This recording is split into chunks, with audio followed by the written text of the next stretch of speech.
Дрожащей рукой он бросил горсть земли в могилу. Милана прижималась к нему и плакала, хоть его и отговаривали, но он решил взять дочь на похороны. Она держалась хорошо, все-таки девочке было 7 лет, и она должна была попрощаться с мамой. Алексей отошел и стал в стороне, дочь обнимала его и растерянно смотрела в сторону могилы. Люди подходили, бросали землю и отходили. В какой-то момент Алексей мысленно отстранился от всего, он смотрел в одну точку и ни о чем не думал. В ушах стоял звон, ничего, кроме этого, он не слышал. К мужчине подошла теща и дотронулась до него, ее рот двигался, но он ничего не понимал. Леша уже в который раз обращалась к нему женщина. «Пойдем?» Уже все люди сели в автобус. «Я подъеду позже», — ответил он, вздохнув. «Хорошо». Теща согласилась, потому что была сильно женщиной.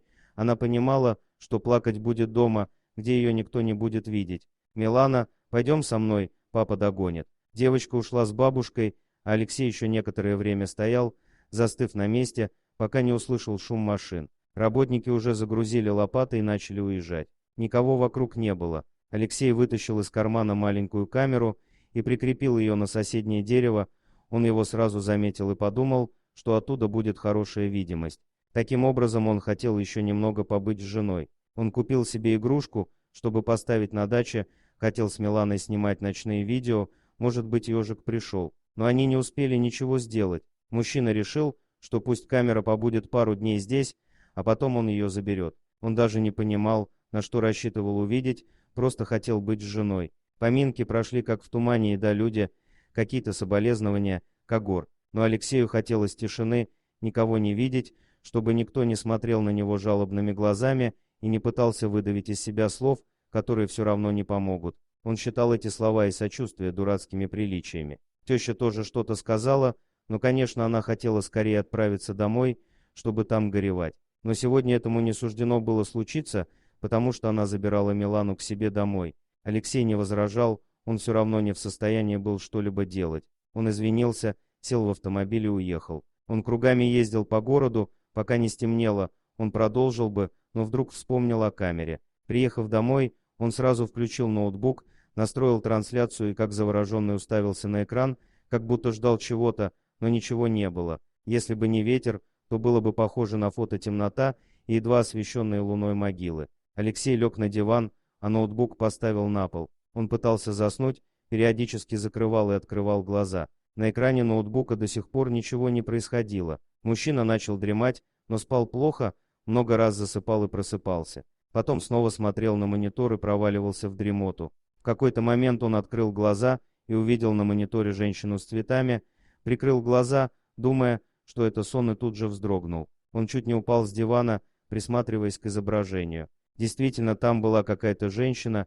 Алексей посмотрел на часы 1:30 ночи, сон сняло как рукой. Он присел и стал смотреть в монитор. Женщина была вполне живая, но все равно это выглядело странно. Может быть, кто-то не успел попрощаться с телом, думал мужчина. Алексей стал вспоминать, кто был на похоронах, и кажется, что там были все подруги Ирины, не было никого, кому нужно было прийти на кладбище, тем более ночью, а женщина стояла именно около могилы его жены. Потом она повернула лицо в камеру, и Алексей замер в шоке. Они смотрели друг другу в лицо, но вряд ли она знала, что смотри в камеру, но Алексей был уверен, что смотри в лицо своей покойной жене. Он точно знал, что в гробу лежала его жена. Конечно, перед похоронами ее загримировали, но это была она. А сейчас, судя по внешнему виду, она была жива и здорова, и это точно была его жена. Он не мог ее ни с кем перепутать, ее осанка, манера поправлять волосы. У мужчины не было сомнений, что это она. Мужчина начал вспоминать события прошедших днем,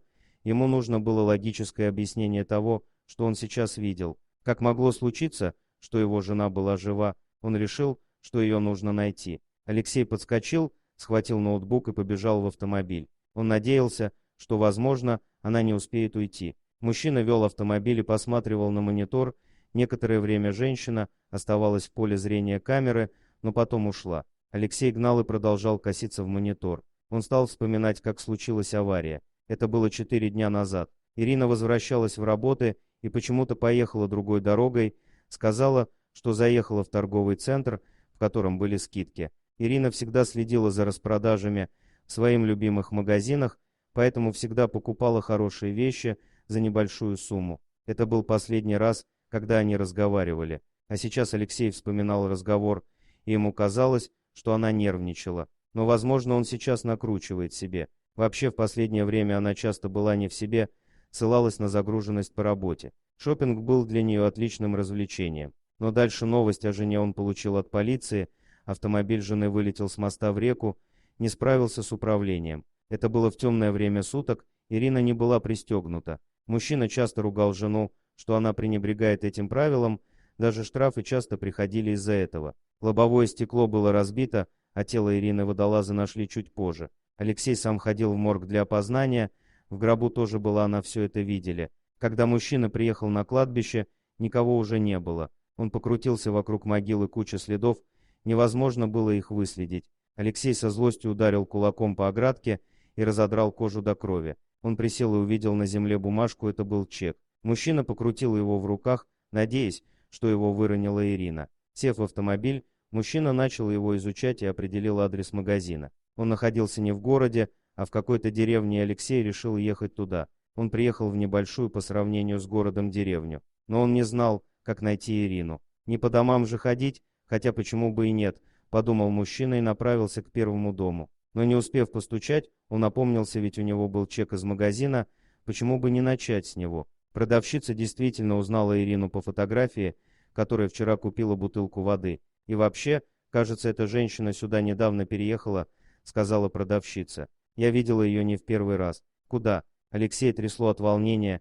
Где она живет? Могу только предположить. Продавщица с радостью делилась своими мыслями. Есть у нас один двор, хозяева искали хоть кого-нибудь, чтобы дом не пустовал. Может быть, там и живет ваша женщина. Через несколько минут Алексей уже ехал к этому дому. Он нерешительно постоял несколько минут, а потом постучал в калитку. Долго никто не открывал, но мужчине показалось, что качнулась занавеска. Он не собирался уходить, пока не увидит, кто живет в этом доме. И он дождался, Ирина вышла и со слезами на глазах бросилась в его объятия. Алексей ничего не понимал, не знал, что ему нужно делать в такой ситуации. Потом они прошли в дом, и Ирина рассказала, почему она прячется здесь. «У меня была сестра», — начала она. Вот и начались тайны, о которой Алексей никогда не знал. Ни жена, ни ее родители никогда не говорили о ее сестре. Но Ирина объяснила, что не знала о ее существовании. У родителей появились близняшки, это было неожиданностью. У них было немного денег, и они подумали, что не смогут потянуть двоих. Поэтому родители решили сдать одну из нас в приют, даже имени не дали. Женщина рассказывала и плакала. Еще месяц назад я не знала ни о чем, пока моя сестра не нашла меня. Сестра Ирины никогда не знала, кто ее родители, но в какой-то момент она решила найти свою семью. Сейчас это несложно, социальные сети, немного денег и многие тайны открываются. Она случайно увидела где-то фотографию Ирины и поныла, что та ее сестра. Когда я ее увидела, то не поверила своим глазам, рассказывала Ирина. Сначала я была шокирована, а потом обрадовалась. Знаешь, такое чувство, женщина не знала, как это выразить словами. Я думала, что это здорово, что у меня теперь есть сестра. Ее звали Ольга, она так и росла в детском доме, а потом у нее жизнь не сложилась, и она пошла по зонам. Но мне было ее очень жалко, ведь это родители обрекли ее на такую жизнь. Она не хотела общаться с мамой и просила ей ничего не говорить, не просила. Но я думала, что я-то здесь ни при чем. Я все спросила у мамы, и она рассказала, что тоже себя до сих пор не спросила. Мама спросила, откуда я узнала о сестре. Я соврала, что мне сказали подруги, будто видели похожую девушку, но где она и кто, не знаю. Я думала, что, возможно, чуть позже организую им встречу. Но потом начался кошмар. Сестра начала меня шантажировать, сначала просто попросила денег, я ей дала, но ей казалось мало. Я предложила ей помочь найти работу, но она не захотела. Оказалось, что она ненавидит меня за то, что у меня все хорошо сложилось, а ей приходилось бомжевать. Я понимала, что ей было сложно, но она все тянула и тянула деньги, понимаешь. Алексей с сочувствием смотрел на жену. Вот я и нашла ей этот домик, но ей было мало. Но ей просто хотелось денег, как компенсацию за то, что ей пришлось за все это время пережить. Потом она грозилась расправиться с тобой и с Миланой. Ирина не хотела идти в полицию, она боялась, чтобы ее сестра снова не попала в тюрьму. Женщина хотела помочь сестре, но боялась за свою семью. Вскоре она поняла, что Ольга очень опасна, ведь мирным путем не получилось договориться. Ирина пригрозила полицией, у них завязалась потасовка. Ольга полезла на сестру с ножом и, защищаясь, Ирина случайно ее убила. «Мне грозит большой срок за это, понимаешь?» — плакала Ирина. «Я просто хотела, чтобы у нее все хорошо, я не знала, что так получится». Потом Ирина решила инсценировать свою смерть, ей помог одноклассник, который работал в больнице. Они заплатили водолазам и в морге.